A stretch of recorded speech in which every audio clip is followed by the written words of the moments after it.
30장부터 보도록 하시겠습니다.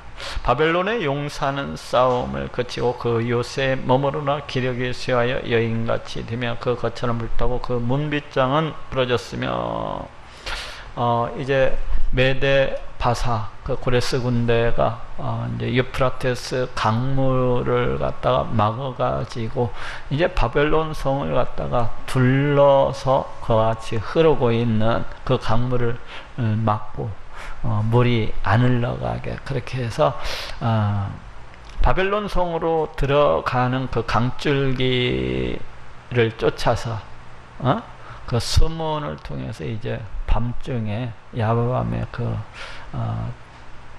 메데바사 군사가 그리로 이제 침략해서 들어가는 겁니다. 그런데 그 바벨론 성에 있던 그 바벨론 그 군사들, 이 용사들이 이 메데바사 군사를 보더니 싸울 생각을 안 하는 겁니다. 오히려 환영하고 그 성문 빗장까지 활짝 열어주면서 한 편을 먹고 말았어요. 메데바사 군사하고. 지금 그래서 여기에서도 바벨론의 용사는 싸움을 그치고 그걸 갖다가 지금 이야기를 하고 있는 겁니다. 그 요새 머무르나 기력이 쇠하여 여인같이 되며, 보통 성경에서 이제 상대 적군과 이쪽을 갖다 비교해서 너무 게임이 안 될 때 보통 딸이라든지 아니면 여인이라든지 부녀라든지 이와 같이 표현하고 있는 것을 볼 수가 있는데, 여기에서도 이제 바벨론의 용사들을 가리켜서 마치 여인같이 되었다고 그렇게 표현을 하고 있어요. 그 여인이 그렇잖아요. 강한 그 칼과 창을 든 용사하고 맞서서 싸울 수가 있습니까? 그래서 심히 이제 싸울 의사가 없는 그냥 다소곳한 그런 여인처럼 이렇게 된다는 거예요. 그 거처는 불타고 그 문빗장은 부러졌으며, 이제 바벨론 성 아무래도 이제 그래도 이제 또 대항하는 사람들이 없지 않아 있었지 않겠습니까? 그런 것들은 이제 여지없이 불타고 또 칼에 찔려 죽고 창에 찔려 죽고 그랬겠죠. 여기 문빗장은 부러졌으며, 이것은 이미 바벨론 성이 이미 적군에게 넘어갔다는 것을 갖다가 이 얘기를 해주고 있습니다. 문빗장이 다 부러졌다는 얘기는 이제 그 성문들을 통해서 메데바사 군사가 쏟아져 들어오고 있는 그런 상황을 보여주고 있습니다. 이 바벨론 성벽이 대단히 두껍다고 여러 번 지금 말씀을 드리네요. 내벽 외벽 이렇게 이루어져 있는데, 내벽은 6.4m, 외벽은 3.7m 정도 이렇게 되는 두께예요. 그러니까 굉장히 넓은 두께입니다. 거기다가 또 문의 높이는 그 성벽의 높이는 알려지기로는 뭐 60m 가까이 된다는 이야기가 있어요. 60m면 오늘날 아파트 18층짜리 그 높이지 않습니까? 성벽의 높이가 그 정도 된다는 거예요. 그러니까 이 성문은 또한 얼마나 크겠습니까? 이 성문이 청동문으로 해서 약 100여 개 정도 이렇게 있었던 것으로 알려지고 있는데, 그리고 또 이 바벨론이라는 나라는 그 속국에서부터 수많은 물자가 모여드는 곳이었기 때문에 엄청 부유한 도시라고 할 수가 있어요. 그래서 오늘날에도 이해가 불가한 공중정원이 있을 정도로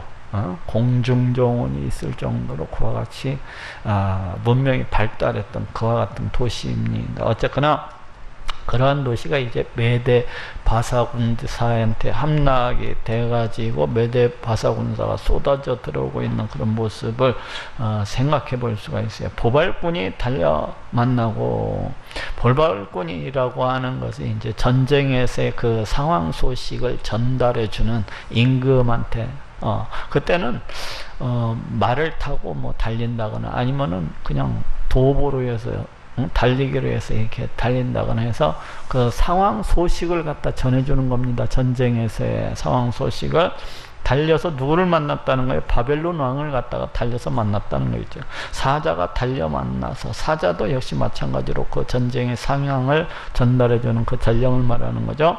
달려 만나서 바벨론 왕에게 고하기를 그 성읍 사방이 함락되었으며 모든 나루는 빼앗겼으며, 이제 바벨론 성 주변에는 유프라테스 강물을 끌어대어 가지고 아주 깊은 물줄기가 흐르고 있었고 또 넓은 그런 물줄기가 흐르고 있었기 때문에 곳곳에 또한 나루터가 이렇게 있었던 것 같아요.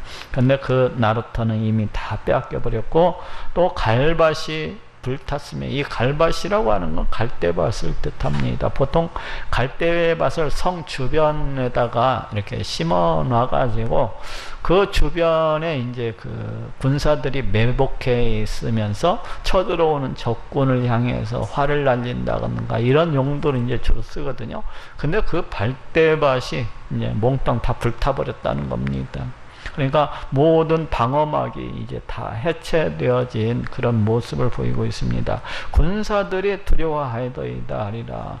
전쟁에서의 그 승패를 좌우지우지하는 것은 군사들의 어떤 뭡니까? 이 사기, 군기 이런 것들이 높아야 이길 수가 있는 건데, 군사들이, 바벨론 군사들이 그 메대 바사 군사를 보고서 마치 여자처럼 돼가지고 같이 두려워한다는 거예요.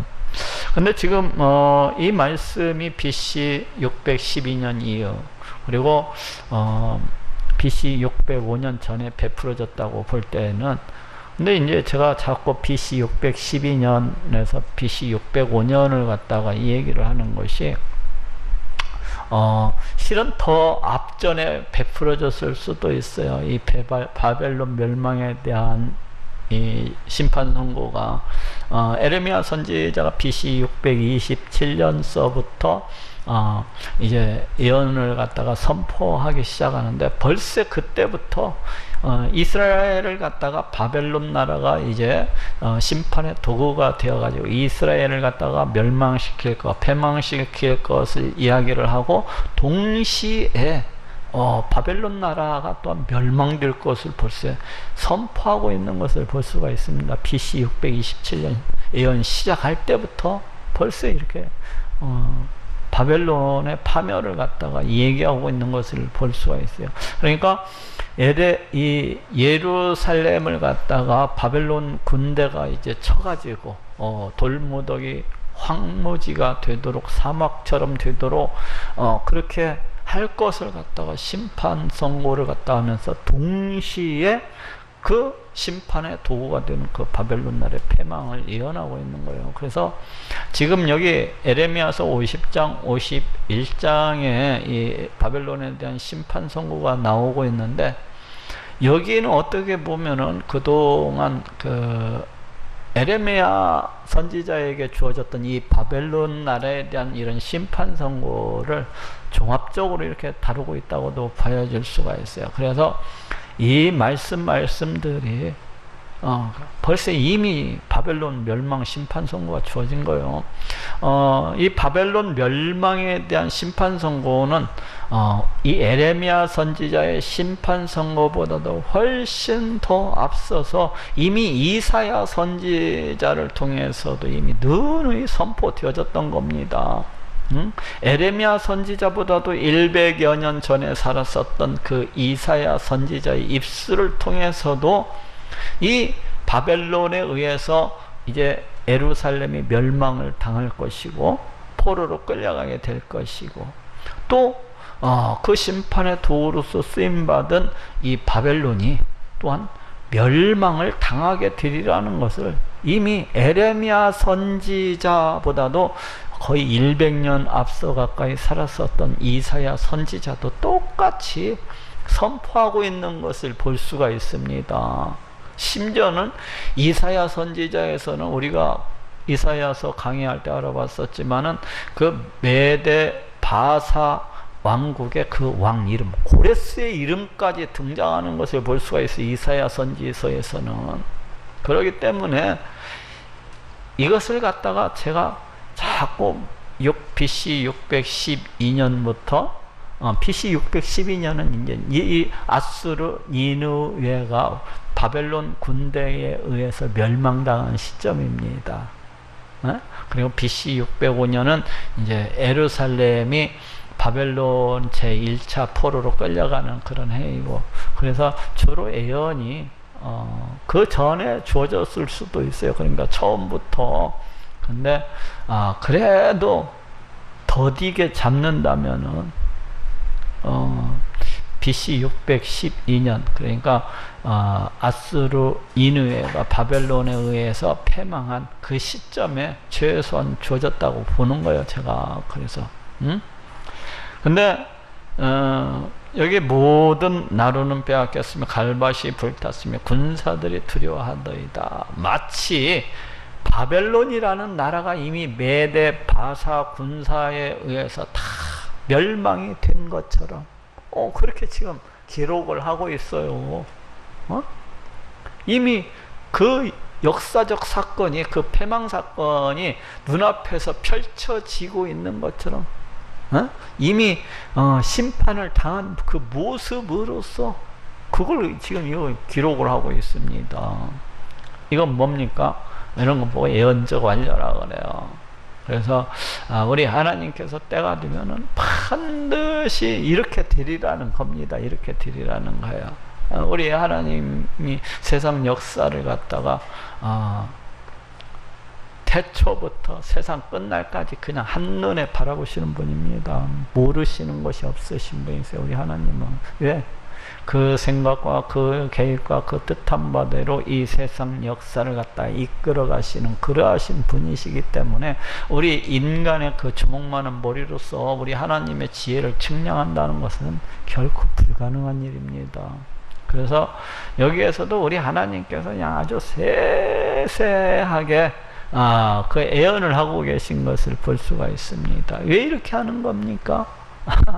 우리들한테 믿음을 주기 위해서 그래요. 우리 불쌍한 인생들한테 믿음을 주기 위해서. 하나님을 거부하고 하나님을 부정하고 더 나아가서 무시하고 멸시하는 우리 인생들에게 우리 하나님이 믿음을 주기 위해서. 어떤 믿음? 야, 내가 살아있다니까 너네들 구원하기 위해서 내가 이렇게 준비를 해왔지 않냐, 이러면서 제발 좀 믿어달라고 이렇게 세세하게 기록을 하고 또 기록을 하고 있습니다. 그럼에도 안 믿는 사람들은 끝까지 안 믿습니다. 뭐 증거가 없어서 안 믿는 겁니까? 결코 그렇지 않아요. 증거가 없어서 못 믿는 것이 아니라 그 마음이 너무나도 강팍하고 완악하고 타락해서 그 심령이 총명에 어두워져 가지고 무지가 넘쳐나 가지고 또 그 심령이 워낙 교만함으로 자기가 굉장히 똑똑하다고 생각하기 때문에 못 믿습니다, 인생들이. 근데 우리 하나님께서 말씀하시고 다 말씀하십니다. 제발 좀 믿어달라고 그러면서 말씀하시는 거예요. 제발 좀 믿어달라고. 만군의 여호와 이스라엘의 하나님이 이같이 말씀하시되 딸 바벨론은 때가 이른 타작마당과 같은지라 미구의 추수 때가 이르러도다 하시더라. 여기에서도 바벨론을 가리켜서 딸 바벨론이라고 이렇게 나오고 있어요. 그건 바벨론이 이제 메대 바사 군사와 견주어서 싸울래야 싸울 수가 없는, 게임이 안 되는 그러한 모습을 갖다가 알려주고 있는 거예요. 딸과 같은 바벨론이, 딸과 같은 용사와 같은 바벨론이 되어도 보지 않는데 딸과 같은 바벨론. 때가 이런 타작마당과 같으니라. 타작, 고대 시대 때는 이 추수 때가 이렇게 다가오면은 바람이 잘 부는 곳, 그런 곳을 택하여 가지고 추수 준비를 합니다. 추수 준비를 해요. 어떻게 하는 거예요? 땅을 갖다가 골라 가지고 돌 같은 거 그냥 다 치우고, 그리고 거기를 갖다가 곡식을 탈곡을 해야 되기 때문에 흙을 갖다가 밟고 밟아가지고 마당처럼 반반하게 그렇게 하는 것을 볼 수가 있어요. 근데 여기에서 지금 바벨론을 갖다가 가리켜서 타작마당과 같은지라, 즉 바벨론이 메대 바사 군사에 의해서 그 타작 마당처럼, 타작마당처럼 짓밟힐 것을 갖다가 말씀을 하고 있습니다. 그렇게 짓밟힐이라는 거예요. 메대 군사가 와가지고 미국의 조만간에 추수 때가 이르리라. 우리 하나님께서 추수하시는 때가 이런 거야. 바벨론 왕 느부갓네살이 나를 먹으면 나를 멸하면 나로 빈 그릇이 되게 하며 용같이 나를 삼키면 나의 좋은 음식으로 그 배를 채우고 나를 쫓아내었으니, 여기에서 나라고 하는 것은 35절에 이제 해석이 나오고 있는데, 그 시온 사람들이에요. 이제 시온 거민들, 즉 이스라엘 백성들을 말합니다. 여기서 나라고 하는 것은 그렇지 않습니까? 바벨론 왕 느부갓네살이 나를 먹으며, 언제요? BC 605년, BC 597년, BC 586년, 이렇게 세 차례 걸쳐서 이스라엘 백성들을 갖다가 이스라엘을 침략하고 죽이고, 그 다음에 다 빼앗아가고 다 탈취해가고 그 포로로서 이렇게 잡아가고, 이제 그러한 모습을 갖다가 지금 이야기를 하고 있습니다. 나를 먹으면 나를 멸하며 나로 빈 그릇이 되게 하며, 그 가나안 땅에 있는 모든 좋은 것들을 갖다가 다 탈취해 가서 빈 그릇이 되게 했다는 거죠. 용같이 나를 삼키며, 여기서 용이라고 하는 것은 바다의 어떤 괴물을 갖다가 가리키는 말이에요. 그래서 이것이 이제 요한계시록에서는 사단을 갖다 이렇게 이렇게 사단의 세력을 갖다가 상징해서 그와 같이 쓰이고 있는 것을 볼 수 있습니다. 나의 좋은 음식으로 이스라엘 백성들이 실컷 농사지어는 모든 것을 갖다가 다 탈취해가는 거, 채우고 나를 쫓아내었으니, 가나안 땅에서 이제 쫓아내었겠죠. 나와 내 육체에 대한 잔악이 바벨론에게 돌아가기를 원한다고 시온 거민이 말할 것이요. 그런 것들에 대해서 이스라엘 백성들이 이제 하나님 앞에 나와서 바벨론을 갖다가 소송을 하리라는 겁니다. 우리 하나님 앞에 나와서 한탄을 하면서 탄원을 하리라는 거예요. 그 시온 거민이 누군군이 이스라엘 백성들입니다. 이스라엘 백성들이 이제 가나안 땅, 자기가 정든 고향, 자기가 그 고국을 떠나가지고 바벨론 땅에 포로로 잡혀가가지고 그곳에서 우리 하나님을 향해서 이제 그 한탄을 하는 겁니다. 탄원을 하는 거예요. 느부갓네살이가 나를 갖다 이렇게 집어삼켰다. 그러면서 내 육체에 대한 잔악이 바벨론에가 하나님 원수를 갖다가 갚아주십시오. 원수를 이 원수를 갖다가 갚아주십시오. 시온 거민이 말을 할 것이라는 겁니다. 그와 같이 그 포로로 잡혀간 땅에서 내 피 흘린 자가 갈대아 거민에게로 돌아가기를 원한다고 에루살렘이 말하리라. 그렇죠? 에루살렘이 그렇게 말하리라는 거예요. 에루살렘이 여기에서 이제 제휴법적으로 쓰여가지고 에루살렘 거민들을 갖다가 상징을 합니다. 도시가 이 얘기를 합니까? 도시에 살고 있는 사람들이 그렇게 얘기를 하는 거지. 이 에루살렘 거민들이 이제 모두 다 바벨론 땅에 포로로 끌려가가지고 잡혀가지고 그곳에서 우리 하나님을 향하여서 이와 같이 탄원을 하고 우리 하나님께 이 원수 갚아주기를, 복수해주기를 그와 같이 이제 구하리라는 거예요. 원한다고 에루살렘이 말하리라.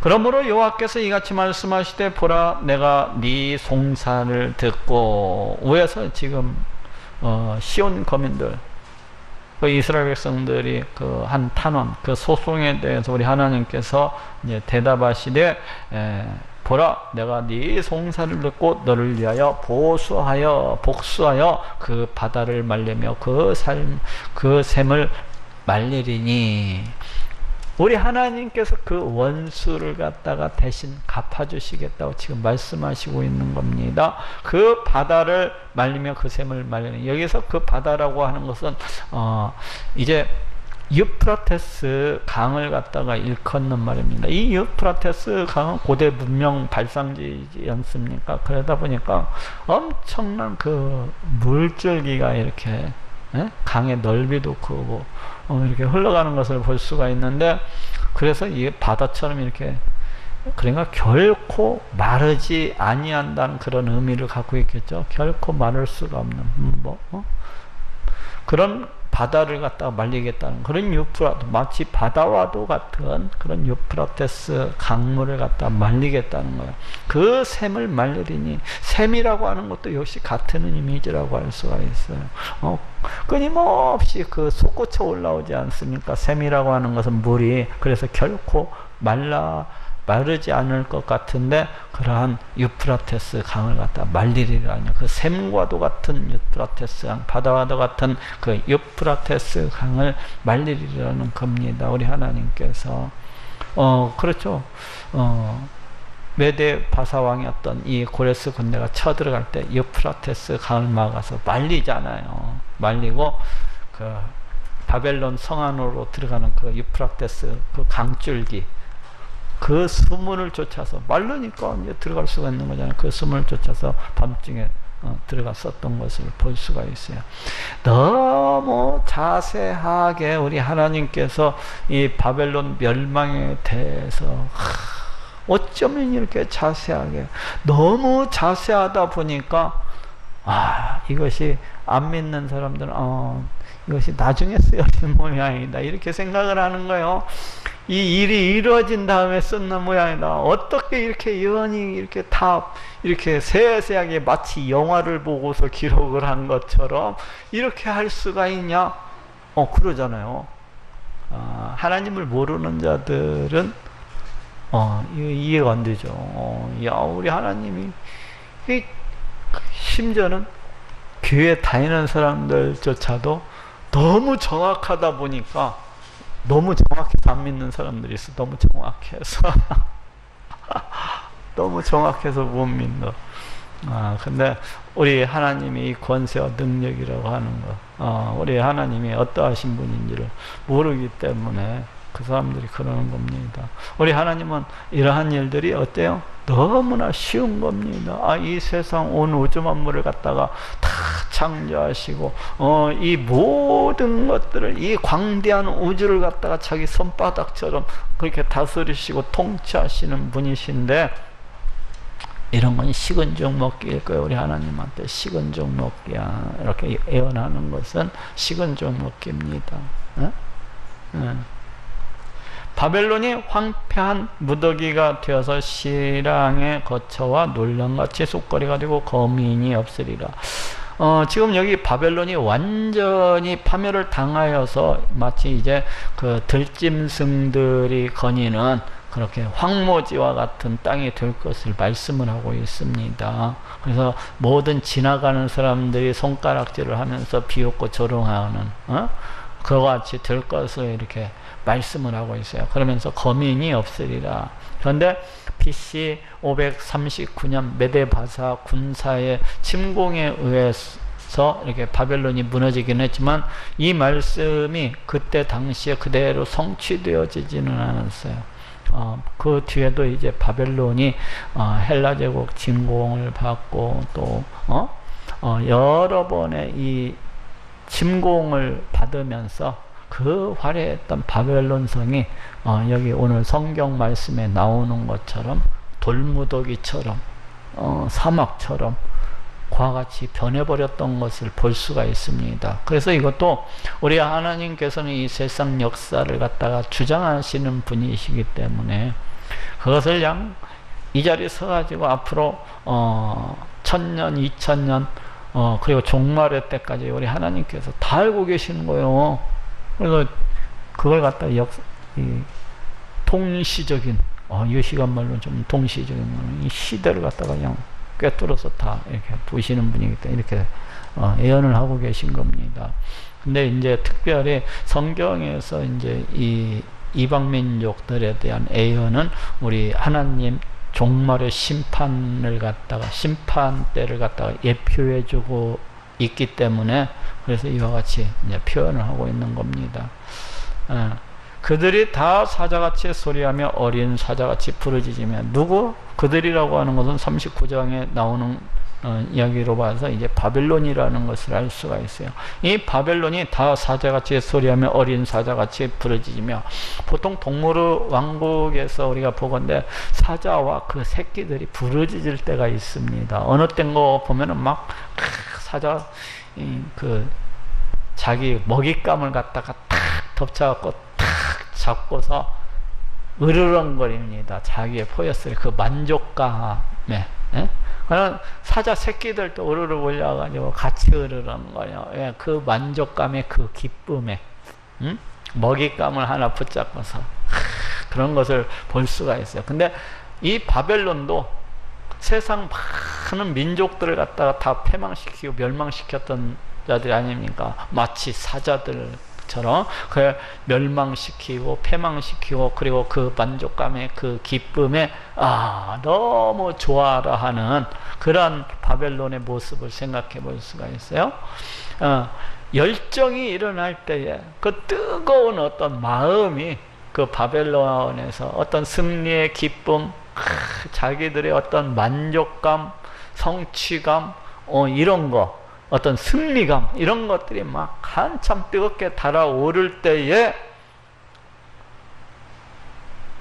내가 연희를 베풀고, 우리 하나님께서 바벨론이 갑작스럽게 멸망당하게 될 것을 지금 말씀하고 계신 겁니다.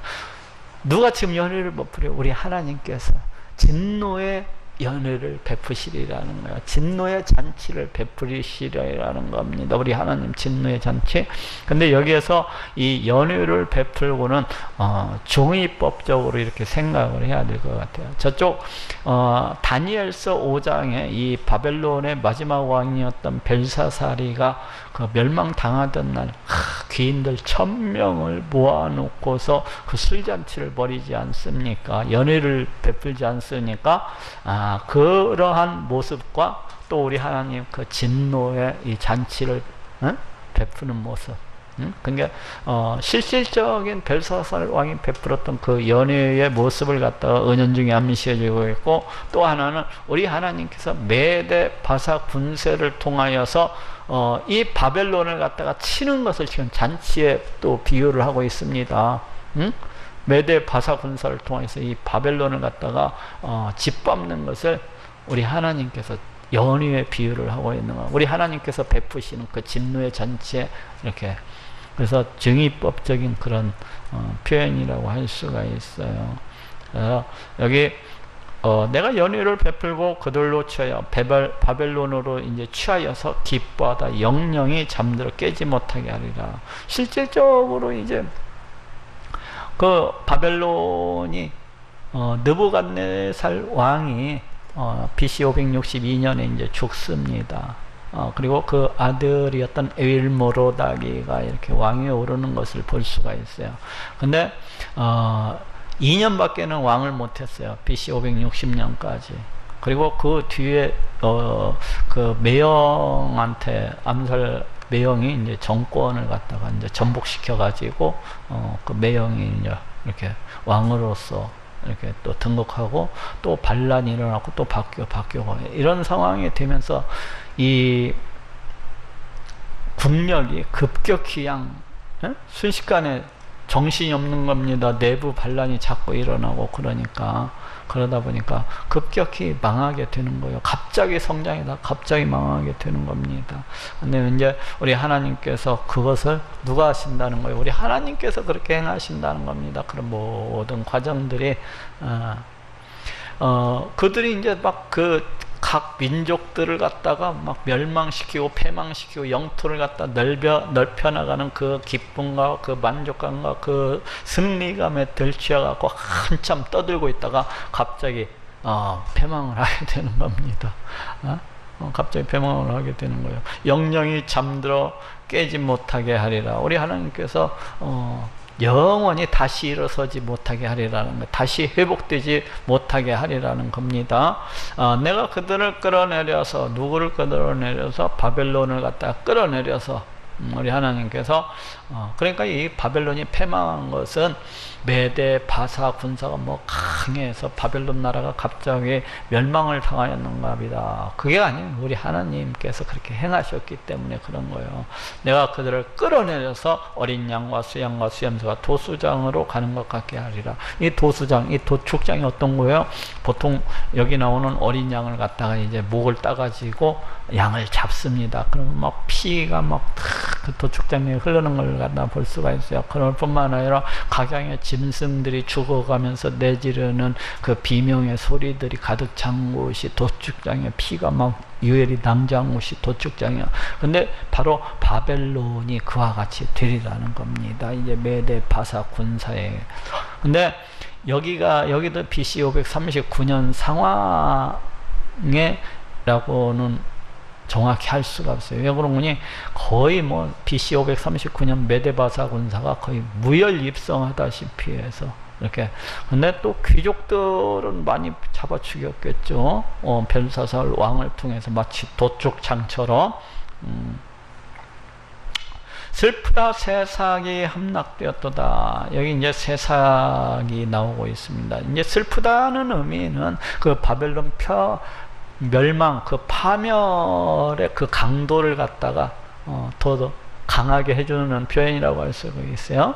슬프다, 세삭이 함락되었다. 세삭이라고 하는 것은 이제 바벨론에 대한 또 다른 명칭이에요. 저쪽 앞에서도 세삭이 한번 나왔었습니다. 저쪽이 어디입니까? 세삭이 에레미야서 25장 26절에서도 한번 나왔었던 표현. 바벨론을 가리켜서 세삭이라고 표현하고 있는 것을 볼 수가 있습니다. 이게가 바벨론에 대한 별칭인데, 우리가 이제 한글로 기역, 니은, 디귿, 리을 해갖고 히읗까지 피어티 이렇게 나가지 않습니까? 근데 이제 이것을 갖다가 순서를 뒤바꾸는 겁니다.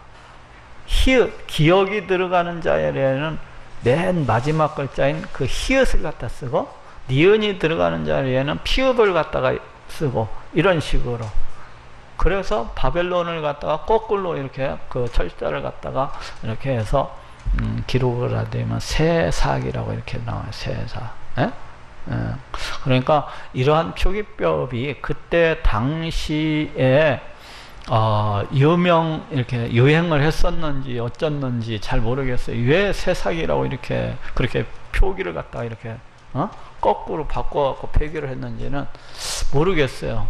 여기에서도 이제 우리 하나님께서 주신 말씀이기 때문에 어떤 그 의미가 있지 않을까 하는 생각도 해요. 근데 이 안목사가 돌머리 같아가지고 이걸 잘 파악을 못하겠더라. 아무리 생각을 해보고 제가 몇 년을 두고서 이걸 갖다 생각을 해봤는데 왜 이렇게 표현을 했을까 아직도 못 풀고 있어요. 머리가 돌머리여가지고 네, 여러분들이 혹시 이거 풀면 저한테 알려주세요. 왜 세삭이라고 했는지.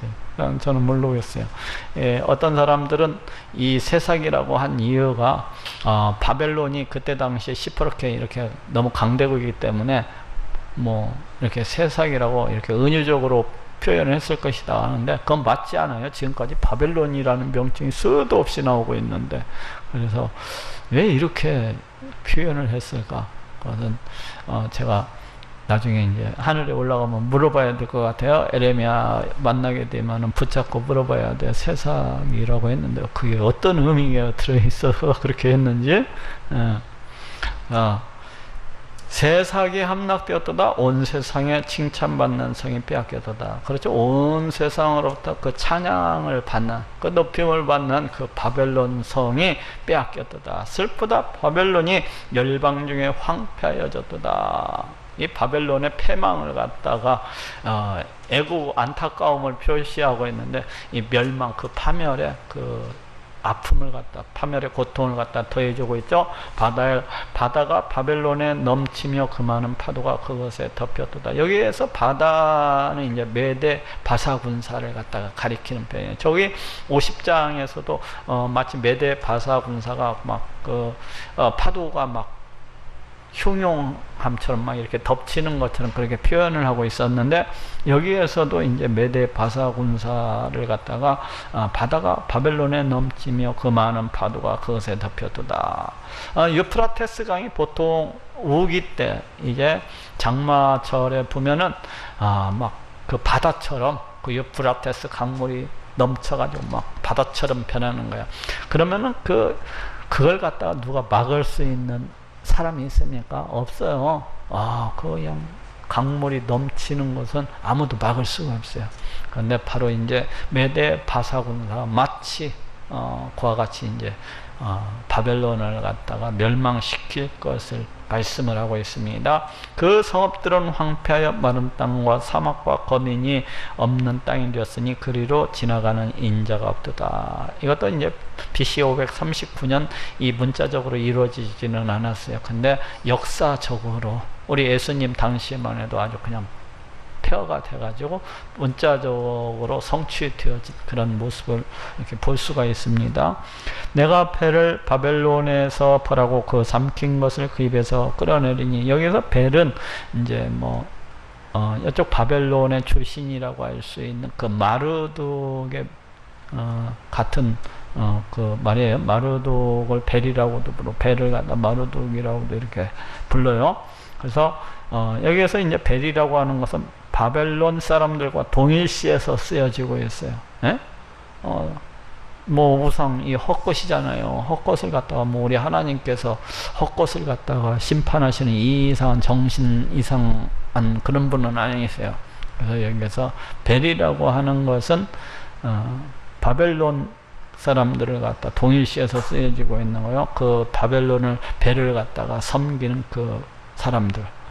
내가 벨을 바벨론에서 벌하고 그 삼킨 것을 그 입에서 끌어내니, 바벨론이 무엇을 삼켰습니까? 각 민족들을 갖다가 다 멸망시키고 패망시키고 또 많은 사람들을 갖다 포로로서 이렇게 끌고 갔잖아요. 그래서 여기에서 그 삼킨 것을 그 입에서 이렇게 끌어낸다고 하는 것은 포로 해방을 갖다가 의미하고 있고, 모든 것들이 되돌려지게 될 것을 이제 말씀을 하고 있는 겁니다.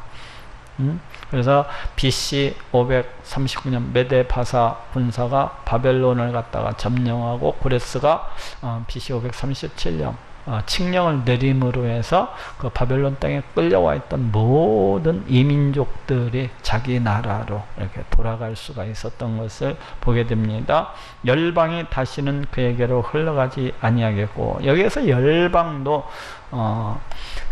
제휴법적인 이제 표현이라고 할 수가 있어요. 그래서 열방이라고 하는 것은 각 나라, 많은 나라들에서 그동안 어떻게 됐었습니까? 70년 동안에는 이제 바벨론의 그 포로 생활을 했기 때문에 그 열방의 뭐 재물이라든지 아니면 조공물이라든지 아니면 귀한 것들이라든지 보물이라든지 이런 모든 것들이 다 바벨론에 다 들어갔습니다. 바벨론 성으로 다 바벨론으로 옮긴 바가 됐어요.